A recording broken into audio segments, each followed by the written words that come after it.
Yeah.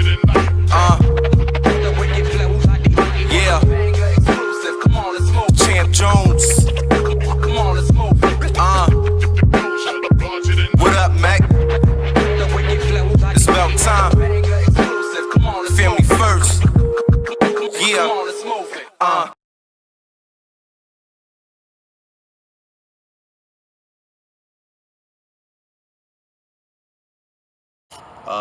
My name's Brian Sanford, aka Where's Mister. If you're from Hartford, you most likely know me as New Haven.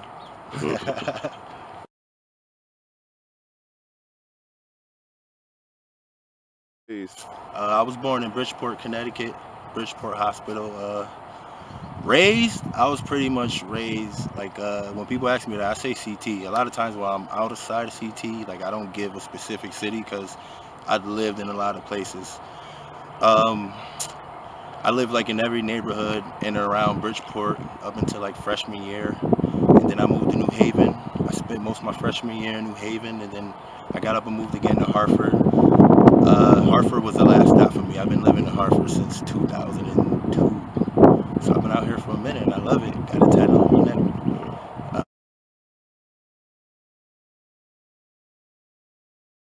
Household, shoot, my dad was like in and out of my life.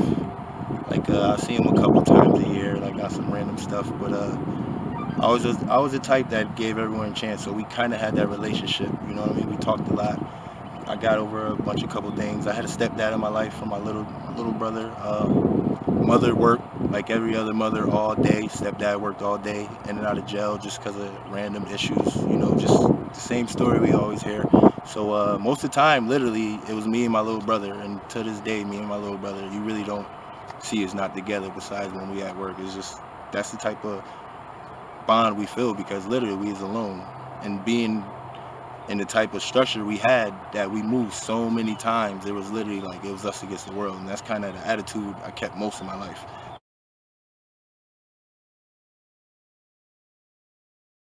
Like right now I'm 30 years old, and like I'm still like I'm calming down, becoming a little bit softer, you know, learning to trust people a little bit more within that. uh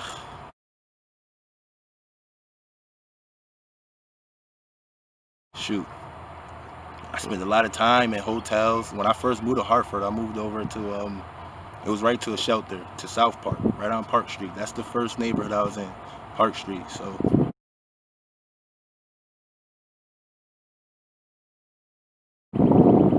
dealing with that was tough. It's crazy. Like nobody in Hartford I knew. I remember when I first got out here, like my third week, right?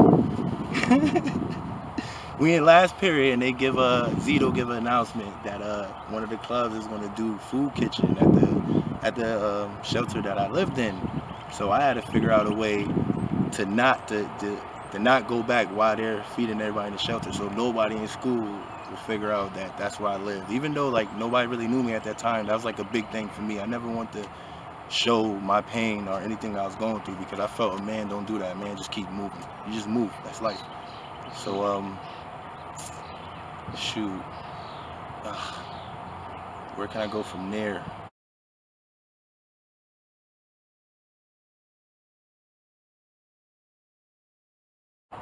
Mentally, I was kind of everywhere. I was kind of like had a I don't give a fuck attitude, but I always had morals. Like my older brothers, Trap City, like they was out, they moved out early, gone, like 9th, 10th grade, they gone, they on the block, they doing whatever they do. So I knew them up to that point where they always talk, come by, give us a little bit of money, doing all.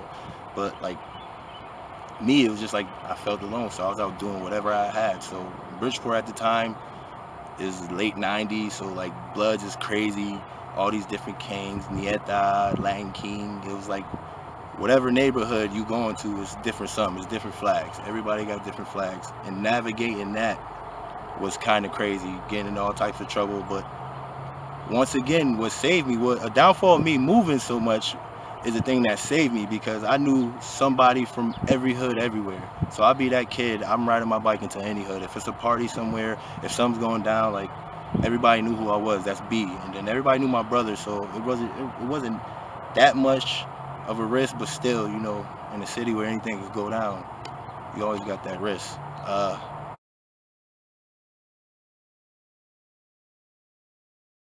Whatever happened, it's funny. We moved like random. My mother came and got me. I'm walking down the street one day. She found me like a couple blocks away and was like, "Yo, we moving to New Haven." I got my got my transcripts from Bridgeport, and I'm failing every class. I didn't even know that. We've been in school like what, maybe 3, 4 months. I didn't know I was failing every class, but I didn't really go to every class. Got the Hill House, and then you know what I mean? Like New Haven was different. I didn't know anybody, so it took me like a little bit to really get New Haven and get to know everybody. So I was kind of like good. I was paying attention. I was focused until I got to meet everybody. And then I got in trouble again. I'm out parties and stuff, but at that time, like I said, my mother worked all day, my stepfather worked all day, so I was just out there.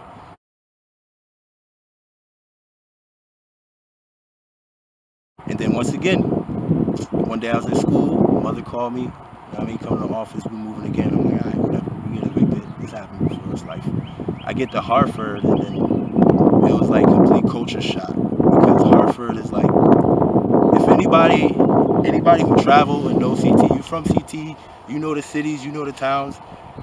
Every town got an influence from like the major city that's closer to them. So like, you go to Eastern CT, they might talk a little bit like Providence or Boston, or a little flavors a little bit different. You in Bridgeport, I remember we talk a little bit faster. Like you might hear son a lot bit more, but it's just like, and New York influences a lot. When I lived in Bridgeport, we didn't shop in Connecticut. We shopped in New York. We used to go to Bronx all the time or wherever. When I moved to Hartford, everybody, it's his own language, own culture here because the people, the families that been here, they've been here forever. They fought off the gangs, they fought off whatever tried to happen here, and that's what I respect about people here mainly the most. It's just a strong city. People, they love Hartford. They ain't leaving Hartford.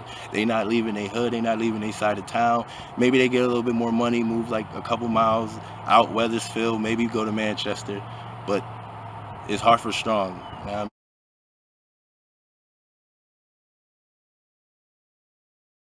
I met Myers one day in the cafeteria. Paul Myers is my wrestling coach.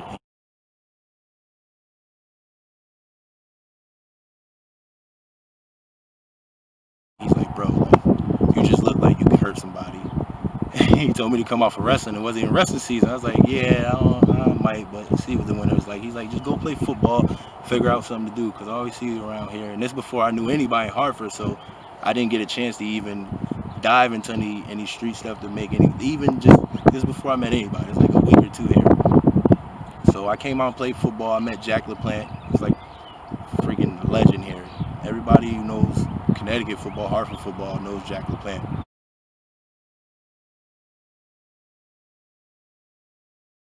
which is his birthday is coming up. Happy birthday, Jack. His 80th.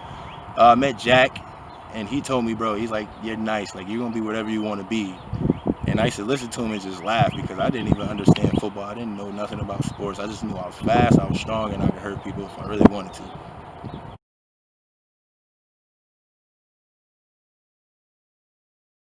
I started playing. That's when I met guys like Rocket, Jamie Bryan, guys like Phil. I forget Phil's last name. Big old 6'4" Phil playing middle linebacker. Was it Hardy?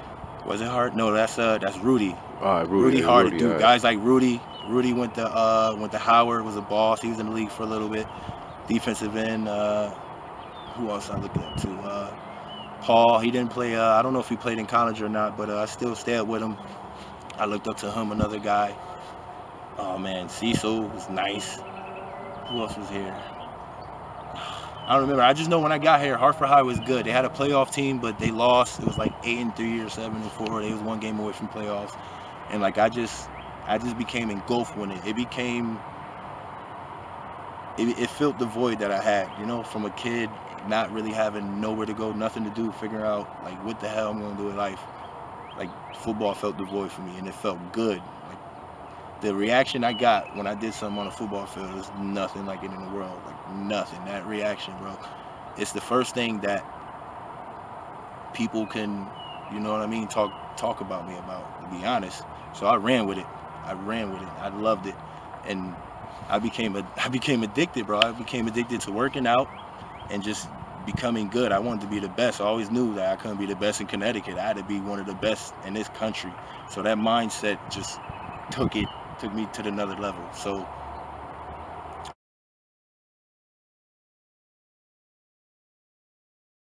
I was always like natural athlete, run, jump, do all that. I used to backflip off of roofs and stuff like every other kid in the hood. But I didn't like get good in football until junior year. I started really slowing down, and then having a bunch of friends, me and everybody like y'all, Peanut, Eli, Lewis, Black, who am I missing? Dallas, Peter, freaking Bubba. Oh man, the twins, Ray, Ron, like it's so many people I can go back to. It's so many people I'm missing right now. I don't want to miss your name. It's so many people I can go back to. Like these guys became my family. Y'all still my family now.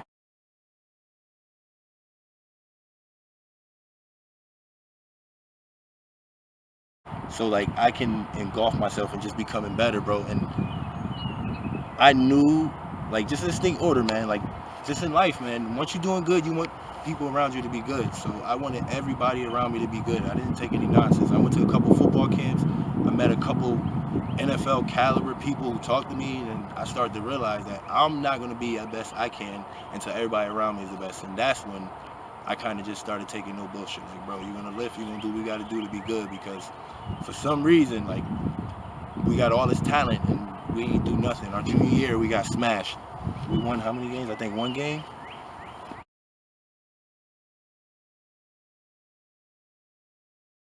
You remember how many games you won? We won 2. 2 games? It was 2? It was Fermi, and I think South Windsor or some shit. No, we lost to Fermi. We lost to Fermi that year? Yes, bro. Fermi, they was doing backflips. Remember that? You don't remember that? Bro, Damn. Junior year, we lost to Fermi. I think we lost to Buckley, too. I remember the worst game, though, was that Bloomfield shit. Bro. That was the craziest game I ever experienced in my life. That game.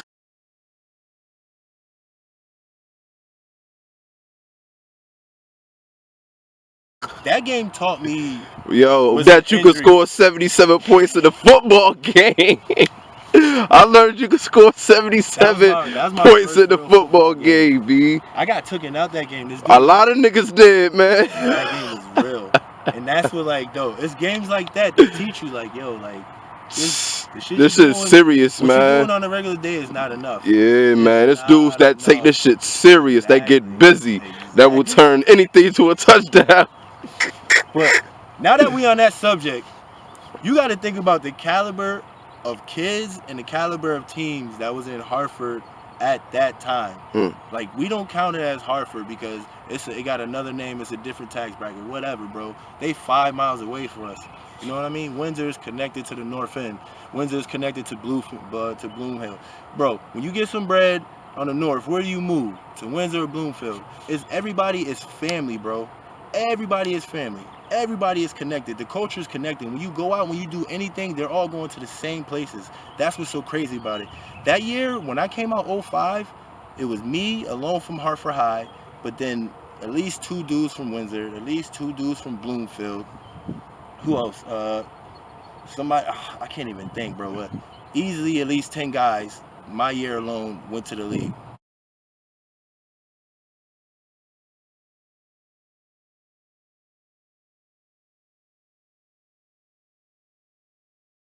And most of them had successful careers. I had like one of the shortest careers, and that was what, 4 or 5 years. So like, just the talent was crazy. And you gotta imagine playing against these guys that we know who already signed to UConn, who already signed. Who was Corey Sheets signed to? He was signed to like somebody. I think Purdue was signed. He ended up going to Purdue, but he was signed to somebody crazy. Like Terrence Nyan, he was going to Milford, but he was signed to somebody else before he decided to go to Milford and do another day. Where did Meat go to? I forget. Freaking Bruce from Hyde. The fact that we we're competing with guys New Haven 20 miles away, like they're already signed to Maryland, they're already doing that. So like, that's the caliber of the talent that was coming out of Connecticut. And then the fact that we were all in the same passing league, we did everything together. We literally practiced together, literally, because we all from the same neighborhood, bro. We see each other all the time. It became such a rivalry that we pushed each other to the limit. And what came out those years, my year was special, but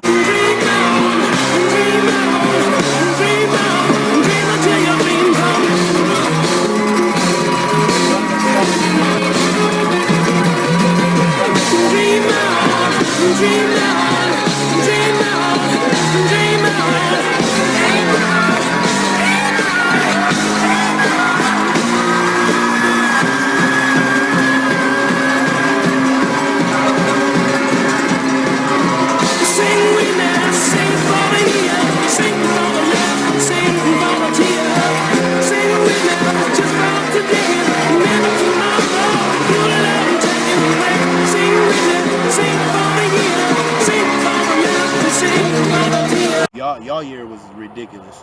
Ridiculous. That year, man. But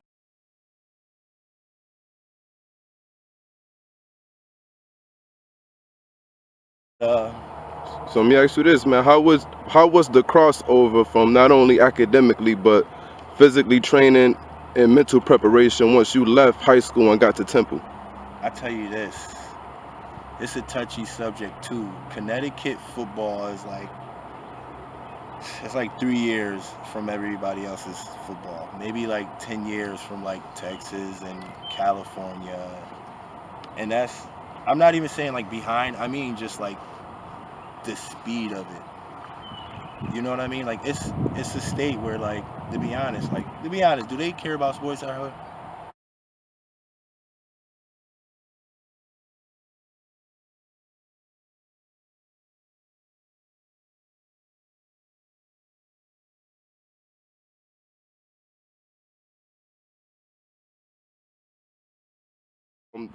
The structural inside the public All schools. right, so so I can say this because I worked at a public school and I worked at a school that's not, it's affluent, but it's not like a private school. It's a regular town. It's just that they got higher taxes, whatever you call it. So the money is going to use. Teachers act different, people act different. The policies are different. Kids in the inner city is changing a little bit, but we used to get condemned for like the smallest things. The smallest thing. I spent like 2 months in inside suspension before for like talking back to a female teacher. You know what I mean? And that can go, either way. I could have just ate it and been a bigger person, because now when students go through that, I tell them, listen, don't argue with a teacher. You know what I mean? You go to them when it's not a class time, you speak to them, you get out what's wrong, and you get to the situation. If they're not hearing it, you go to somebody above them, because that's just how you do it in the society, in just the era we are. You fix it above. And I just think as a kid, you can't fix problems when you're that young most of the time. But off that subject, literally just coming into this school, like, I'm set up just because of quote unquote space issues. Like, if you notice, the size of Hartford High is not a small school. It's one of the biggest schools out here, and we got 3 of these schools in Hartford. So like, that's one thing I can never really like catch a hold of. But thank God we had a lot of great mentors. We had a lot of people that came to this school that were unselfish, and they just wanted to help kids like us. Guys like Todd Eckerson. I was also in the program. He helped me with SATs. I probably would have never, like, I wouldn't have gotten to college if I didn't have SAT prep. He spent 3 years on me and 20 other kids in a special program that helped us with our SATs. And they also took us to the private schools, the boarding schools of Connecticut that the elite go to. So my first trip outside of Hartford that wasn't with a family member was with Todd Eckerson. We went to Simsbury, to Westminster, the school that I ended up doing a postgraduate year at.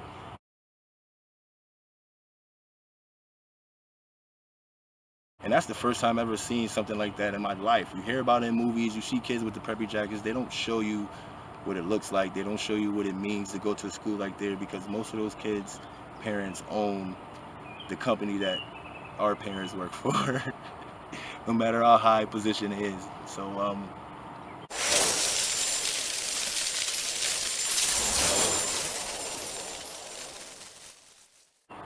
anyway, back to that. So like, I had to do a lot of outside stuff to catch up with the education that I got here, and that's not a down to the teachers that are here, because I had great teachers, great English teachers, great math teachers. Yeah, a lot of teachers was a-holes because they didn't know how to deal with kids whose family structure was so destroyed that they don't have the energy to come in and even want to participate in society. Like it wasn't until I really got to college until I was like, dude, like, all right, like, I kind of do want to be like a productive citizen.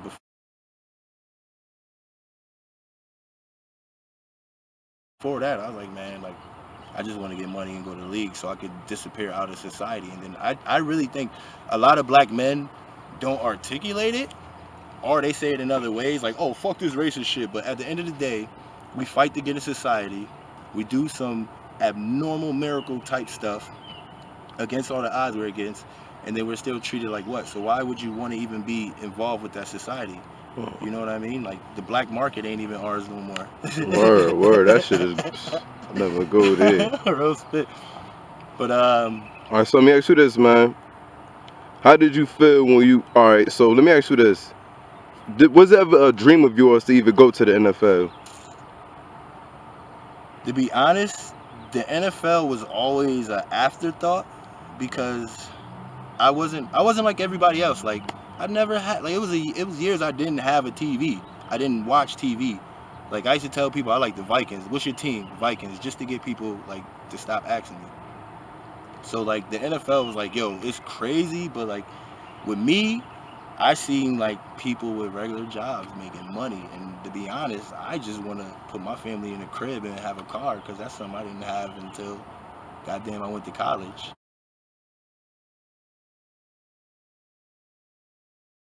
And then and then some. So like my main goal in life was like figuring a way to cop my family a house, and then like most every dreams, like the NFL was like I used to look at people like great, like that's great, like that's your dream, but like I just want to live like where people don't fuck with me, like to be honest, like I want to live in peace.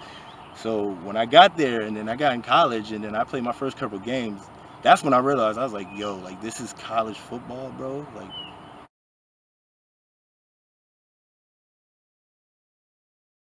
it's not easy, but like with the right mindset, the right work ethic, if you got that talent, athletic talent, there's nothing that can stop you. Just like anything in life.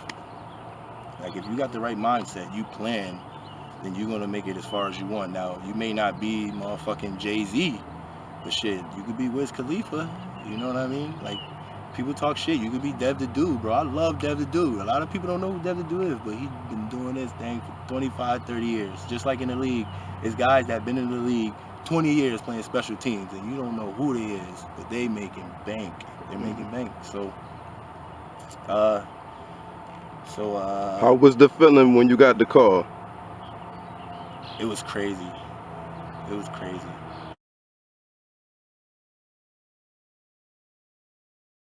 In order to really like talk about that, like we got to go deeper. But like when I got the call, it was like bittersweet. It was kind of bittersweet because I was kind of like mentally I was over football because of my college experience. Like when you first get to college, it's crazy.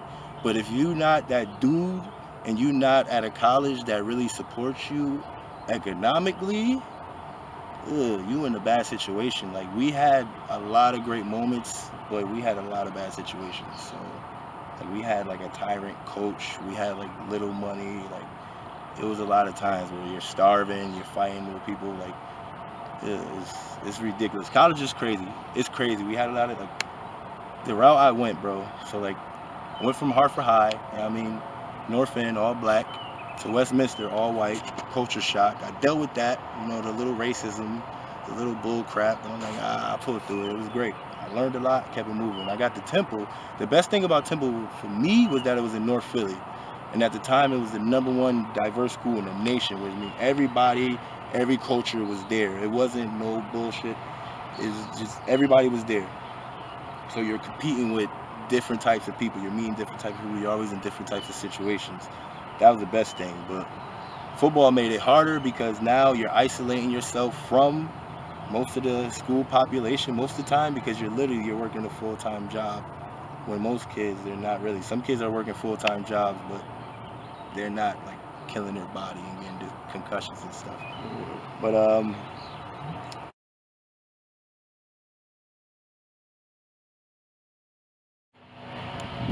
man, so the teams I played for was the Browns, Cleveland Browns,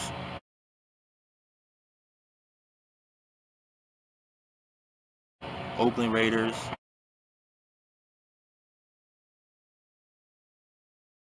and then I had a short stint with the Broncos. I was like hella short.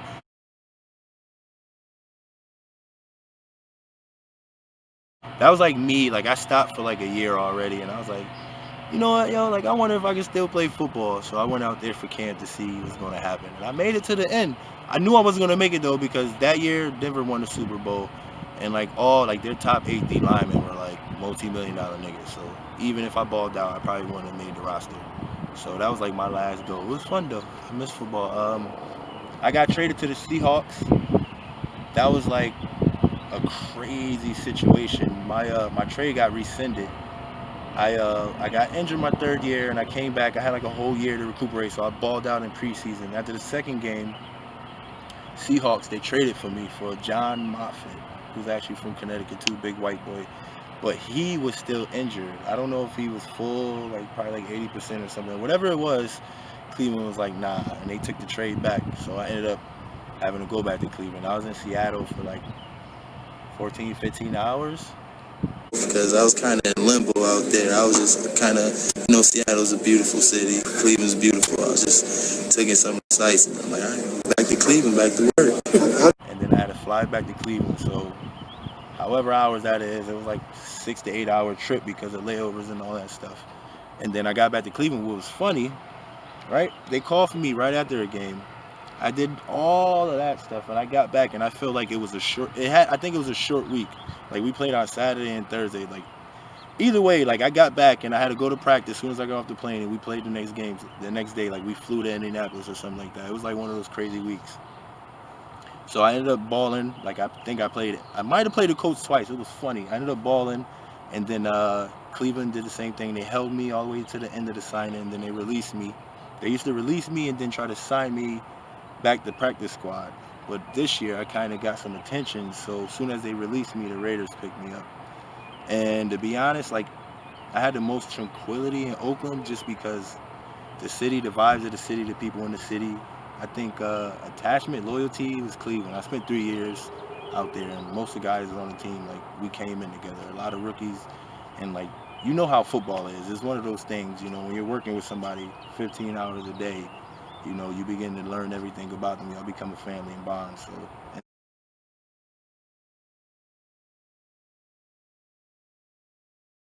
Then I still got a lot of people in family. I went to school. A couple friends of mine went to school with me, live in Cleveland. So it was kind of almost the perfect situation. That's why I sat there and I wasn't really fighting.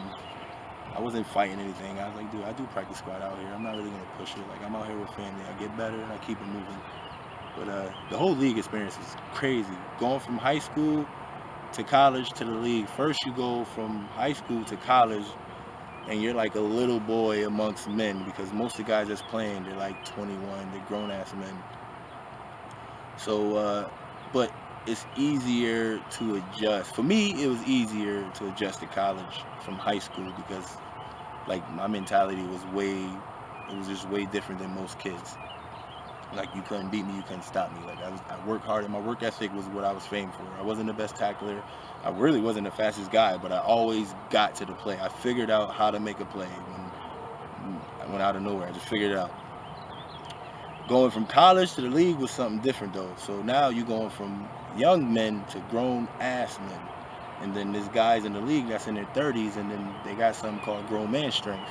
Grown man strength is when you hit your 30s, and even if you're not lifting, I don't know what it is. It might be a testosterone raise or something like that.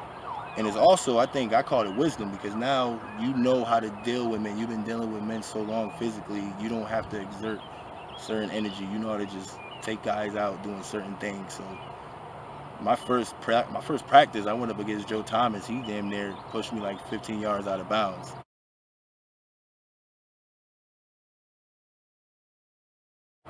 So it took me easily like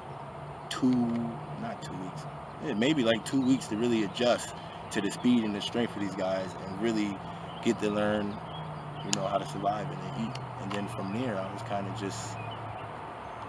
wasn't balling. I didn't play a lot the first couple of years, but I always made the roster. I figured out ways, man. I always live life like this, man. As long as you got a plan, you're gonna land somewhere. You're gonna land somewhere. Just don't have a plan that's gonna set you up for failure, man. That's one thing I always had. I always had a little plan.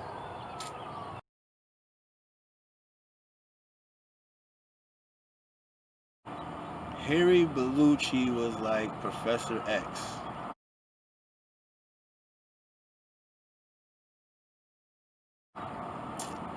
I always say this, right? We communicate every once in a while, but not as much as we used to. For whatever reasons, I still love him. But I always seen like Harry Bellucci. I seen Harry as the mirror. He's a lovable personality. He's truthful. He's 100 all the time with you. 100. He gives everybody a chance when you first meet him, and he helps. Like, when he came here, like, just being in Hartford in a year, like I was already entrenched in Hartford culture. I was like, Bellucci, he had Buckley. I didn't even know like the significance between it. Like I played Buckley one time. Like I got a couple tackles on kickoff. I didn't know the rivalry really until like a year later. I'm like, oh, like I get it. I've been on the North this whole time. Oh, I get it now. But once me and him had some conversations and I seen really who he truly is, he just want to help people. In the position he is as a coach, as a teacher, he just want to help guys get to where they need to go. A lot of guys look at him as like whatever you want to say whatever you want to say about Bellucci, but if you're positive and you want to go somewhere, he'll point you in that direction.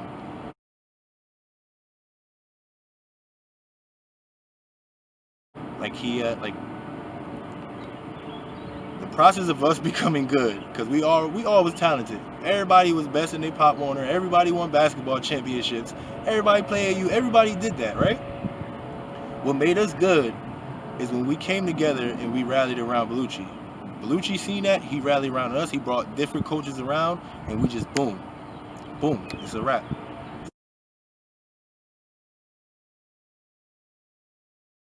So he's Professor X to all the freaking mutants, man, the misfits, all the guys that society, you know what I mean, soon as we born, they say we ain't nothing because our dad might not be there, we might not have the money, which is crazy. A lot of dudes' mother, father is there, which is that stereotype. I hate hearing that shit because I know a lot of friends with their mom and dad. I always feel like the weird one.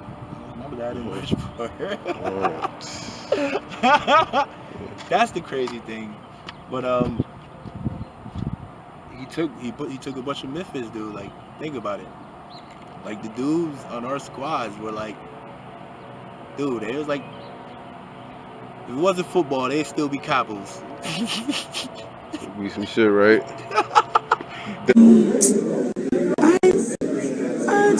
I had a lot of positive. I had some negative too. I think I had a chance to really learn my game, what I'm good at, and what I really need to work at. Because until this year, I haven't really played that many snaps. You know, so I think I'm just getting comfortable with me, knowing what I can do and how to get better at it. You know. Shout out to my boy Champ, bro. Thanks for having me on Chattin with Champ. These episodes, these things are so big for the city. You don't understand what you're doing. Like you're putting the history down and you're interviewing people that nobody outside here really cares about or knows about. The fact that, you know, this history has been pointed out is a big thing, and I just want to say big up to you, and I wish you much success, man, in your future, and just keep doing this, and thanks for having me, man. And shout out to everybody that helped me on my journey, man, from Hartford High to Temple to the NFL, you know what I mean, all my teammates, bro, everybody on that team, Hartford High, bro, is everybody on that team at Hartford High really like became my family, dude. Like I had my mom, I had my stepdad, but like I really found my happiness like on these fields in the city, bro. Like playing football gave me that pass to go north and south. It gave me that pass to go anywhere because dudes knew me as Brian. They didn't know me as Brian that moved over here to Orange Street, or Brian that stay over there on Sigourney, or Brian that be up the Ave, or any of that. Like they just knew me as Brian. You know what I mean? So like my first year, I really didn't venture. I remember walking over for the North End. I didn't know nobody in Hartford yet, and dudes knew I lived on Orange Street. You know what I mean? You know how it gets. So like, just thank you everybody, man. And to all the fallen brothers that left already, man, I love you. Sorry to the families, I love you guys too, and just keep living, keep grinding, keep shining, man. That's the only thing I ask you to do, shine, because that's what we're here to do, just like the sun, baby.